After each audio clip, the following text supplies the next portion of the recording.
Magandang araw mga kaibigan. Ngayon, tatalakayin natin ang buhay at karera ng isang kilalang aktor sa pelikulang Pilipino si Vic Diaz. Huwag kalimutang mag-subscribe at i-click ang like button para lagi kayong updated sa aming mga kwento ng mga paborito ninyong personalidad. Umpisahan na natin dito lang sa Pinoy Wisdom.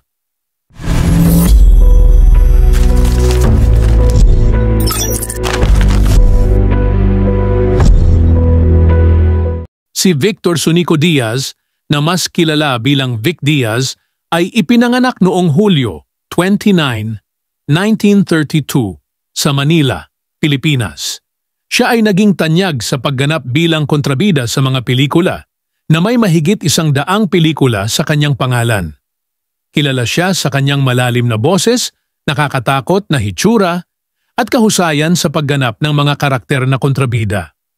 Nagsimula ang kanyang karera sa pag-arte noong late 1950s kung saan una siyang lumabas sa pelikulang The Day of the Trumpet noong 1958. Mula rito, nagpatuloy ang kanyang karera sa mga pelikulang Pilipino at Hollywood kung saan madalas siyang lumabas sa mga exploitation films at B-movies. Kilala siya sa mga pelikulang tulad ng The Big Bird Cage at Black Mama White Mama, 1972, The Beast of the Yellow Night, 1971, kung saan gumanap siya bilang si Satanas. Bukod sa kanyang mga pagganap sa pelikula, si Vic Diaz ay kilala rin sa telebisyon. Isa sa mga notable na palabas na kanyang kinabilangan ay ang Siyampoy. Ang kanyang kakayahan sa pag-arte ay hindi lamang limitado sa mga kontrabida. Naging bahagi rin siya ng iba't ibang genre ng pelikula mula sa horror hanggang sa komedya. Sa personal na buhay, si Vic Diaz ay ikinasal kay Kit Diaz at sila ay may 3 anak, sina Teddy, Lauren at Carl Diaz. Ang kanyang anak na si Teddy Diaz ay ang founding guitarist ng bandang The Dawn. Sa kabila ng kanyang abalang karera sa pelikula, nanatili siyang isang mapagmahal na ama at asawa.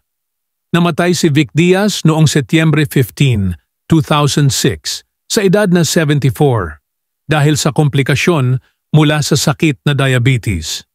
Ang kanyang mga labi ay inilagak sa Santuario de San Antonio Parish sa Makati City.